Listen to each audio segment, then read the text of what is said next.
Bizlerni yo'qdan бар qilgan, bizlarga tawfiq, hidayat, istiqomat, iman bayligi nasib eylagan, kunlarimizni muborak qilgan, jumg'alarimizni saadat o'zining yurtida qarshi olishga nasib qilgan Rabbimiz Allah azza va jallaga ko'p maqtovlar, hamdalar, sanalar bo'lsa edi, qardoshlarım. Butun yer yuzine rahmet, suyunish olib kelgan, bizlarga nechik yasharga ekanini ko'rsatgan, o'zining saadat sunnatin yo'lin qoldirgan suyukli payg'ambarimizga, uning oilasine, uning sahabiy kiram do'stlarına salavatlar, selamlar davomli bo'lsa edi. Allah tebaraka ve teala mübarek kılsın cümgalarımızı, rahmetinden kaldırmasın. Allah'a şükür saadet bulgan, hicri bulgan yana yıl, 1448 yılga ayak bastık. Muharrem ayımızın haram aylar 4. günü cümgabız, Allah Rabbul Gizze haletlerimizden razı bulsaydı. Matur ittirip elhamdülillah yangırları yava. Matur ittirip Allah'a şükür kıyaşları balkı. Matur itip, körkem itip, şunday zor bulgan elhamdülillah kazanımızda şaralar uzda Allah'a şükür. Allah'a şükür sine Rabbimiz Allah'ın emrini öteybiz deyip yurtuna kildik, gamelge kildik, namazga kildik Allah'a şükür. Hemen nimetlerge şükür itemiz. Şükür itemiz. En uluk bulgan nimet bu bizning imanımız kardeşlerim. Biz Allah'ın kılları, Allah'ın seyiklileri. Allah tebareke ve teala bizlerge iman baylığı nasip kıldı. İman baylığı, adam balası qaydan alır iken eğer de Rabbisi Allah bilmese. Biz etiler, aniler, ebiler, babaylar, artlarımızdan kilgen nesillerimizge, oğul kızlarımızga köp mü tilesek de imanını biri almayız. Biz onu yazıp kaldır almayız. Mine balam sana iman bulur, nesilde kalır, sana miras bulup kalır deyip. Eyse kayandır biz onu barıp alalmayız. Bu illa fakat Rabbimiz Allah Teala'nın dülegi. Hem Allah Tebareke ve Teala bu dünyanı yaratkanına da bire, yaratmaganına da bire, yiyip bire, emme lakin imanını, dinde, İslam'da bulunu, Allah Tebareke ve Teala illa fakat yaratkan kılınağına nasip edi. Eğer de biz oylasak, buna la ilahe illallah Muhammed Resulullah eytemindi. Yok, Allah Rabbimiz nasip etmese eytip bulmuyor kardeşlerim. Allah Teala hidayet birmese, yolunu görsetmese mümkün tügül. Şuna bir şükür itemiz, seyinemiz. Hem Allah Rabbul Gizze kitabı Kur'an-ı Kerim'inde ite Allahu veliyyullezine amenu yukhrijuhum minel-zulumati ilen-nur vellezine keferu evliyahumut-tağut yukhrijunahum minel-nuri ilel-zulumat. Allah Rabbul Gizze ite dersekte Allah Rabbimiz özünün kıllarının dostu, müminlerinin dostu. Allah Rabbul Gizze biz bendelerinin hocası. Hem Allah Rabbul Gizze rahmeti bilen bizlerini her türlü adaşı yollarından, karangı batkaklıklardan, sazlıklardan saadet üzerinin hidayetine, nuruna çıkara. Allah Rabbul Gizze şulay biz bendelerine, biz kıllarına karata şunday yaxşı hayırlık kıla. Emme lakin kimlerinin dostu şeytan bolsa, Allah'tan gayrı nerseler bulsa, tırmışların, hayatların şuna bağışlagan bulsalar, ahiretleri hakkında uylanmasalar, iman bilen yaşamasalar, Allah Rabbul Gizze ite, mana bu dostları, bu şeytan yolu alarını indi elbette nurdan, hidayetten, saadetlikten, batkaklıkka, karangılıkka, zulümetlerge çıkaradı. Allah Rabbul Gizze nersedi? Tevfik hidayet ol birdi, nurdi. Ayetinde ite. Emme lakin adaşularını köplük sanda itti. Allah Rabbimizin bülegi ve rahmeti, şuna Allah'ın seyiklisi bolu, Allah Rabbimizin kuşkanlarını ötep yaşav, tıyganlarından tıyılırga tırışı, Allah Rabbimizin nimetlerine şükür itu, Allah Rabbimizden korku, Allah Rabbimizin zikir itu iske alu, Allah Rabbimizin farzlarını ötev. Mine cümga de Allah Rabbimizin bizlerge yüklegen farzın öter için meçitlerge kildik, namazlarga kildik. Namazlarımızı öteybiz, amel gıybadetlerimizni kılabız, hutbelerimizni tınlaybiz Allah'a şükür. Allah Rabbul Gizze yükledi, bizlerge Müslümanlarga emir etti. Hemme hayırlıkni ve nimetni. Umumen kardeşlerim, niçi galimler eyteler. Allah Tebareke ve Teala her bir emrinde, yaxşı hayırlı işte bir nerseni yaşırgen, Һәм Аллаһ тәбәрәкә ва тәгалә шулай ук, әгәр дә адәм баласы гына хата, начарлык эшләсә, шулай ук бер нәрсәне яшергән. Һәм дә Аллаһ тәбәрәкә ва тәгалә шулай ук кыллар арасында да бер нәрсәне яшергән. Аллаһ тәгалә хикмәт иясе. Итагатьтә, хәерлектә Раббыбыз Аллаһның яшергәне нәрсә ул? Аллаһ Раббыбызның ризалыгы. Нинди генә итагатьле, хәерле гамәл булсын икән, Аллаһ Тәгалә әмер иткән динендә, анда Раббыбыз Аллаһның ризалыгы ята. Бу гамәлең синең зурмы, кечкенәме, дәвамлымы? Инде кыска гына вакыттан бел, Раббың Аллаһның ризалыгы шунда. Һәм әлхәмдүлиллаһи раббил галәмин. Аллаһ Раббызның рәхмәте, фазлы карамы, мәгъфирәте илә шул гамәлләрдән ерак булабыз. Нинди генә бызык, хәерсез гамәл булса, анда Аллаһ Тәгаләнең ачуы яшерелгән. Аллаһ Тәгаләнең ачуы ята. Аллаһ Тәгаләнең газабы ята. Һәм бәндәләр арасында да Аллаһның сөекле кыллары яшерелгән, хикмәте бар дип әйтә галимнәр җәмәгать.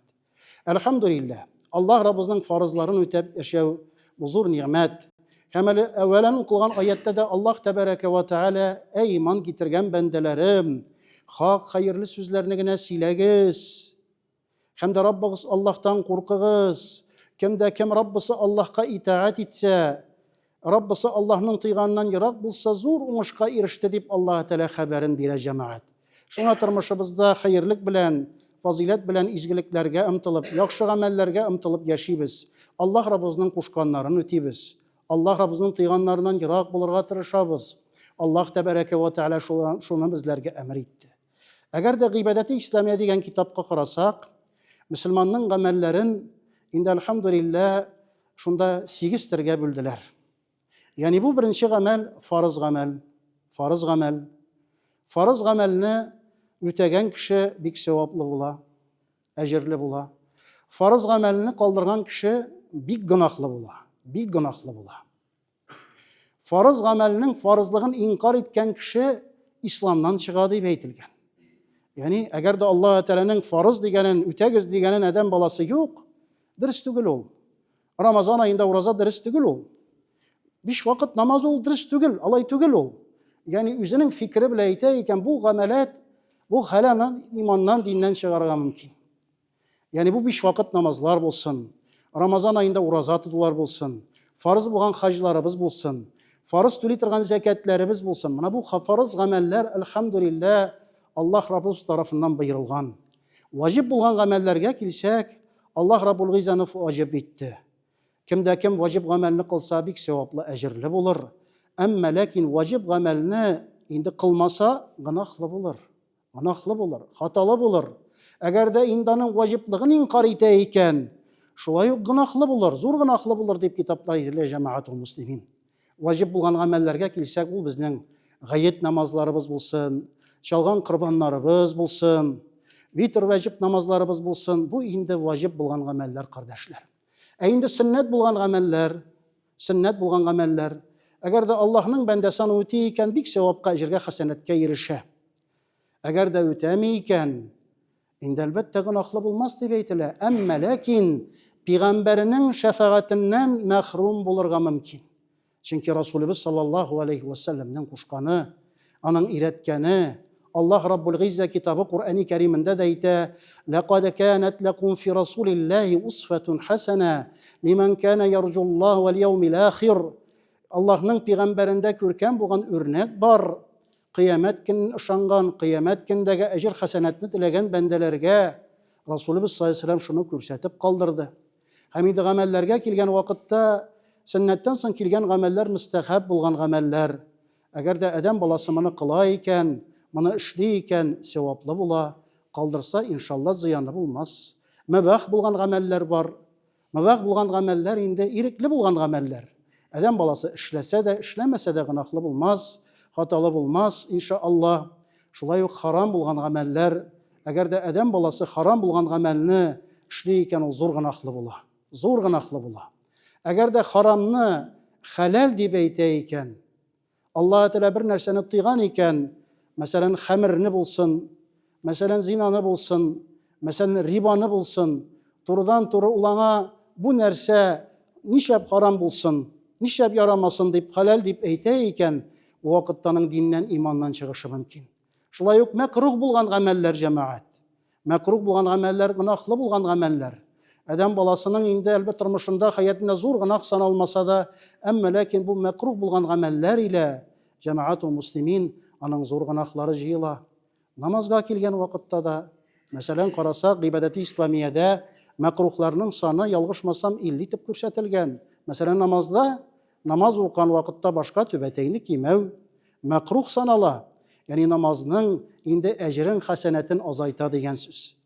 Мәкрухлардан күл җыела. Ул күл харамга итергә мөмкин, кардәшләрем.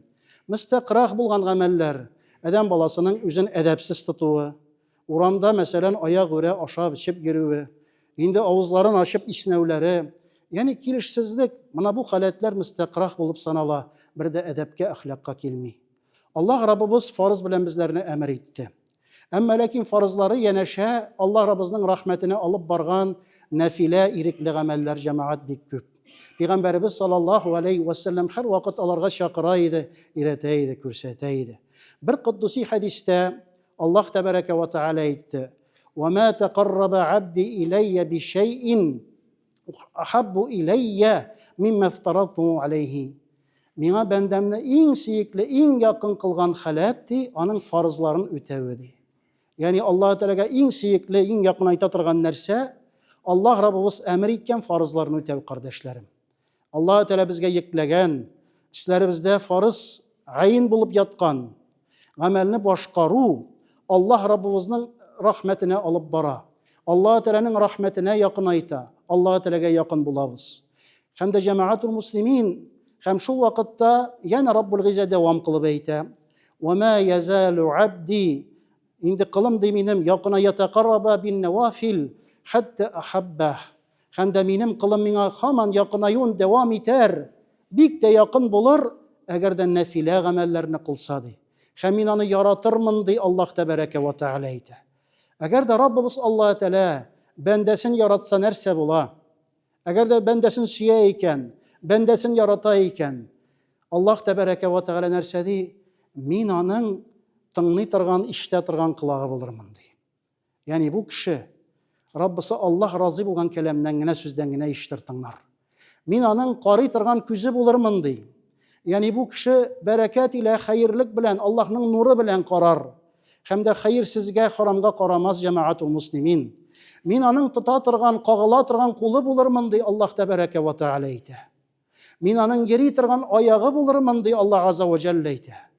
Ягъни Раббул Гизза бу кешегә улуг сәгадәт әйли, хәерлене тыңлый, хәерлене карый, хәерле кәламне сөйли, хәерле нәрсәгә генә кагыла, үрелә, һәм дә хәерле булган урыннарга гына йөри. Бу Раббыбыз Аллаһ Тәгаләнең рәхмәте бүләге булып тора, кардәшләрем. Шуңа фарызларыбызны үтәгән вакытта, фарызлар янәшәсендә безнең сөннәт намазларыбыз да бар. Ул сөннәт намазларга сөннәтур раватиба дип әйтәләр. Ныгытылган сөннәт дип әйтәләр. Бу сөннәтләрне Пәйгамбәрбез саллаллаһу алейхи ва саллям һәр вакыт укыган. Хәтта сәфәрләрдә укылган дигән хәбәрләр дә бар, җәмәгать. Һәр вакыт укыган. Бу сөннәтләрнең саны 12 рәкъгатьтән тора. Иртәнге намазның фарыз алдыннан 2 рәкъгать сөннәт укылса, инде илә вакытында булсын, илә вакытында әүвәлән иләнең алдыннан 4 рәкъгать сөннәт, соңра инде 2 рәкъгать сөннәт, акшамнан соң 2 рәкъгать сөннәт, һәм инде ястүдән соң да шулай 2 рәкъгать сөннәт. Шуларны җәмәгатул муслимин гомум саны 12-дер. Бу ныгытылган сөннәт дип атала. Әгәр дә моны эшләсәк, бик ул хәсәнәткә ирешәбез. Әмма ләкин кай вакыт, кардәшләрем, ушбу сөннәт намазларга килгән вакытта адәм баласы битарафлык күрсәтә. Битарафлык күрсәтә. Әмма ләкин бу Раббыбыз Аллаһның рәхмәтенә алып барган халәт. Бер хәдис шәрифендә Пәйгамбәрбез саллаллаһу алейхи ва саллям әйтте: "Мен банал масҗидан баналлаһу бәйтан фил җанна." Кемдә кем, әгәр дә ди дөньяда мәчет төзсә, мәчет күтәрсә, Раббысы Аллаһ субханаһу ва тәгалә ул бәндәсенә җәннәттә йорт төзи. Йорт төзеп куя. Әгәр дә Раббың Аллаһ насыйп итте икән сиңа мәчет төзәргә, мәчет күтәрергә белеп тор, Раббың Аллаһ рәхмәте белән сиңа инде йортны җиткезеп куя җәннәттә. Йортны өлгертеп куя җәннәттә Аллаһның рәхмәте илә.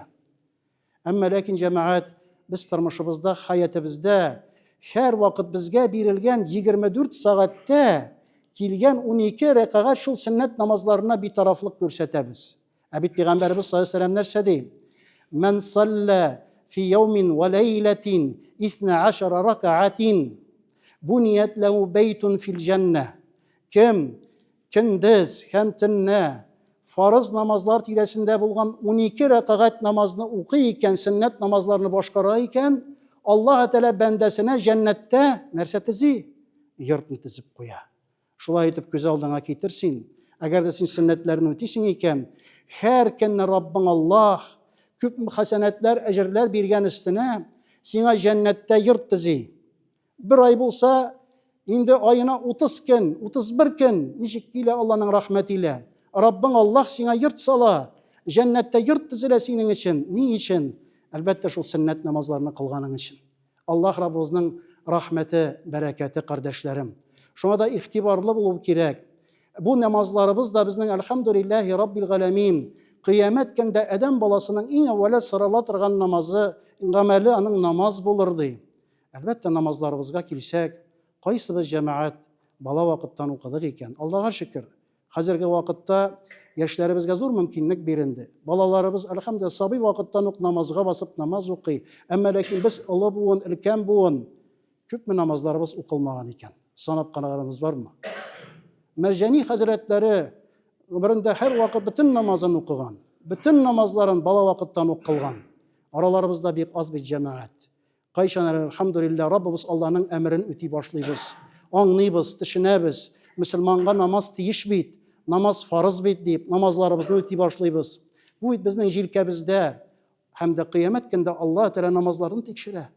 Eğer de farız namazlardan başlayıp, farız namazlarda indi yama var iken, tişik iken, kitek iken, ana nerse bile kaplılar. Ana şol kalgan namazlar bilen kaplılar, cemaat kamilleştireler. Farız namazları yanına sünnet namazlarını getirip koyalar. Nefile namazlarını getirip koyalar. Meçit namazlarını getirip koyalar. Tevbe namazlarını getirip koyalar. İşrak namazlarını getirip koyalar. Duha namazlarını getirip koyalar. Evabin namazlarını getirip koyalar. Şulay etip Allah tebareke ve te rahmet eyle. Eğer de bu namazlarımız bulmasa, hal kıyın bulurga mümkün. Allah Rabbimizin farzlarını ötep yaşav zor bulgan nimet. Allah Rabbimizin rahmeti. Allah tebareke ve teala şunun sebepli hatalarımızını, günahlarımızını gafu kıla yarlıqı. Hem de farzı tiresinde bulgan sünnetlerge, nefillerge ihtibarlı bulsa bu bit gerek cemaat. Gümmen Müslüman bilirge tiyişli, nerse farz, nerse vacip, nerse indi sünnet, nerse haram, nerse mekruh tırmışında qarağa tiyişli. Kay vakit işkına körebiz, bay malı jitken kişi zekat tülerge tiyiş. Ama lakin özüne zekatının farzlığını bilmeyin. Min sadaka biremdi. Ama lakin o sanap, malından, mülketinden birdi mi sonulanı? Farzın üstünden düşirdi mi? Ey sadaka biredir. Sadaka biredir. Allah Teala razı olsun. Allah Teala kabul kılsın. Ama lakin eğer de zekatını ötemese, Rabbisi Allah karşında onun için cevap biresi var. Allah Rabbul Gizze razı olsun. Kabullardan kılsın. Eğer de o nice mertebe gımrelerge varsa, ama lakin mümkünlüğü var, sağlığı var, malı var, mülketi var, çitilge çığa ala, zor hacını kılmasa, zor haç onun üstünden kitemi. Yok cemaat. Biz köp megine cimga namazına kilip namaz okuytırgan bulsak, gayet namazlarına katnaşatırgan bulsak, 5 vakit namaz istimizden düşmey. Allah Rabbimizin emri işlerimizde. Şuna kardeşlerim, Allah Rabbimizin kuşkanlarını ötep, farzların eda kılıp, haramlarından tıyılıp, Peygamberimiz sallallahu aleyhi ve sellem'nin örneğince elhamdülillahi Rabbil alemin, onun sünnetlerini de tırgızıp ötep yaşarga nasip bulsaydı. Allah Teala'nı her daimen zikir eterge nasip bulsaydı. Nefile ameller bir köp, izgilikler, yakşılıklar, hemmesi Rabbimiz Allah'ın rahmetine alıp bara. Kardeşlerim, bu izgi saadet bulgan haram aylarının birisi Muharrem ayı. Elhamdülillah, uzgan yılımızda da haram aylar Zülhicce ayı bilen uzattık. Hem de yana yılımızda da haram ayı bile Allah'a şükür karşı aldık. Hem de bu ayda elhamdülillah bir köp sevaplar, hasenetlerge erişebiz. Hem de bu ayının da onun şekini Gaşurakin deyip atala. Gaşurakin. Yani Ramazan şerif, Ramazan urazı farz bulgan hatli Müslümanlarga şu Gaşurakin'in de urazı tutu farz idi. Sonra indi Allah'ın emri kildi. Şu urazı tutu Ramazan ayına küçtü. Hem indi sünnet bulup Peygamberimiz sallallahu aleyhi ve sellem'in ümmetine Gaşurakin'de urazı tutu kaldı. Kardeşlerim, Allah Rabbimizin rahmeti, fazlı karamıyla 25. iyun, ol bizning 5 şembe günge to'g'ri kele ул безнең Мөхәррәмнең 10-нчы көне Гашура көне. Шуңа уразаларга керергә онытмасак иде. Әгәр дә ураза тотсак, иншалла белик, Аллаһ тәбәрәкә ва тәгалә үткән бер ел гынаһларыбызны, хаталарыбызны иншалла сөртә. Аллаһ Раббыбызның рәхмәтенә алып бара. Аллаһ Раббул Гиззә мәгъишәтләребезне хәерле кылсын, дугаларыбыздан кабул кылсын, изгелек, хәерлек кылган кардәшләребезгә бәрәкәт әйләсен, яхшылыкларыбыз дәвамлы булсын, аз булса да Раббыбыз Аллаһның рәхмәте илә кабуллардан булсын. Баракаллаху лана ва лакум фил Кур'анил газим ва нафa'ana бima минал аят ва зикрил хаким.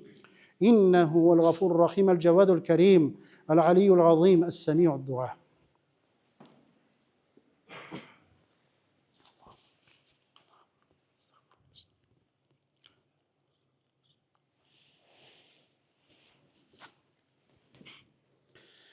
إن الحمد لله ونستعينه ونستغفره ونعوذ بالله من شرورنا ومن سيئات أعمالنا من يهده الله فهو المهتد ومن يضلل فلن تجد له وليا مرشدا أشهد أن لا إله إلا الله وحده لا شريك له وأشهد أن محمدا عبده ورسوله وصلى الله تعالى على نبينا رسولنا محمد وعلى آله وصحبه أجمعين ومن تبعهم بالإحسان إلى يوم الدين واغفرنا معهم وارحمنا معهم برحمتك يا أرحم الراحمين وأقيموا الصلاة إن الصلاة تنهى عن الفحشاء والمنكر.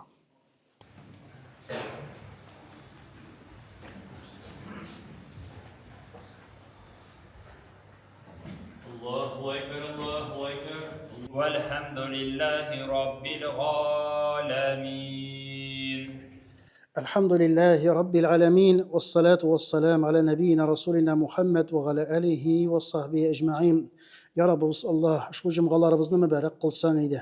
Shunda birgalab qilgan namozlarimizni, amallarimizni, ibodatlarimizni, Qur'on oyatlarimizni, duo va zikrlarimizni ushbu Rabbim Allohim rahmating ila yurting davomida aylangan iyiliklardan, izgiliklardan, sadaqatlardan, yaxshiliklardan, ko'rkam hamma xayrli amallardan rozi bo'lib qabullardan aylasang edi. Yolg'ishlarimizni, kimchiliklarimizni g'afur etsang edi, rahmatingdan qoldirmasang edi. Ushbu Rabbim Allohim muharram oylarini, izgi harom oylarini muborak qilsang edi. Boshlanib ketgan ya Rabbim Allohim hijriy yangi yillarimiz muborak bo'lsa edi. Ushbu joylarimiz fazilatli, xayrli bo'lsa edi. Ushbu Rabbim Allohim yog'gan yomg'irlari barakatli bo'lsin, shifoli bo'lsin. Qilgan duolarimiz, amal ibodatlarimiz qabul bo'lsin. Xatolarimiz, nuqsonlarimiz, gunohlarimiz, kimchiliklarimiz yorliqansa, kechirilsa edi. O'zlarimizga, bolalarimizga, yaqinlarimizga, naslarimizga, har birlarimizga tavfiq ber, hidoyat ber, istiqomat ber, sog'lik ber, salomatlik ber. Xayr tilaklarimizga, murodlarimizga, niyatlarimizga erishtir. Hamma Rabbim Allohim balalardan, qayg'ulardan, burchulardan arındırsang edi. Shulay o'zingga tayanib, o'zingga tavakkal bo'lib, amirlaring o'tab, deganlaringdan tiyilib Rabbim Allohim xayr, saadat ömürlər yaşasak idi. Suyukli Peyğəmbərimizin saadat yolunda ümmetində bulsaq idi. Rabbimiz Allah rahmetini qıl. İllərimizə, kinlərimizə, vatanlarımızğa bərəkət eyləsən idi. Cumhuriyyətlərimizə bərəkət eyləsən idi. Ya Rabbi Allah məişətlərimizni xeyirli qılsan idi. Ushbu Rabbim Allahım king rahmetin bilan soğuş otlarını söndürsən idi. Tez arada yigitlərimizə də sağ salamat jimu ilə yaqınlarına, ailələrine aylanıb qaytarğa nasib qılsan idi. Güç və quvvat mədət eyləsən idi. Ya Rabbim Allah'ım iminlik birsen idi. Kök gözlerimizin tınış kılsan idi. Ayaz kılsan idi. Rabbim Allah'ım izgilik niyeti bilen, yakşı körkem niyetler bile yaşasak idi. Amellerimiz ya Rabbi Allah'ım rahmetin ile kabul bulsaydı. Rızıklarımızda helallik, irkenlik bulsaydı. Ushbu fani bulgandan yana en uluq bulagın iman bilen, sanғы suluşlarda da la ilahe illallah, Muhammed Resulullah kelimesi bilen rahmetine, mağfiretine ussaq idi, köşsək idi. İndi dünyalarını bizden evvel ötken, huzurlarında indi bulgan dağalarımızı ümmet etken, ətiyənilərimizin, əbi babaylarımızın, ir tuğanlarımızın, qız tuğanlarımızın, xəlal cəfətlərimizin, girək cimiş balalarımızın, barşa müsəlmanlarının, barşa müslimələrinin, həmmə iman əhəllərinin ruhları şad bulsun, qəbirləri nurlu bulsun, xisabları jingil bulsun, orunları Rabbim Allah'ım cənnətlər bulsun. Allahümme Rabbena etmim lana nurana ve gafir lana inneke ala kulli şeyin qadir bi rahmetike ya arhamar rahim. Allah Teala biz kabul kılsın.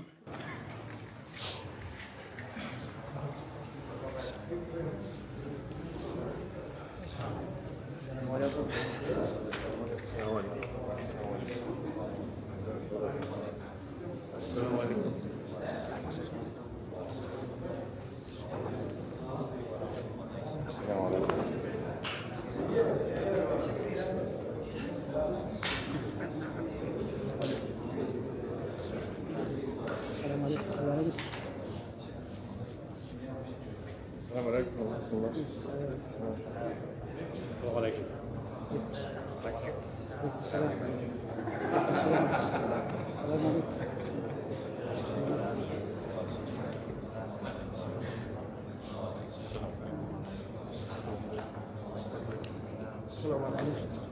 السلام عليكم. السلام عليكم. صلاتات ناس. السلام عليكم. السلام عليكم. عليكم السلام. السلام.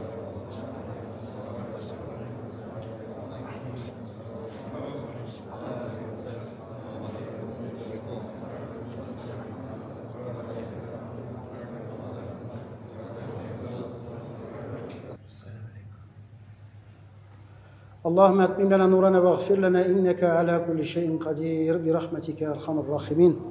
Mübarek olsun cümlelerimiz kabul olsun.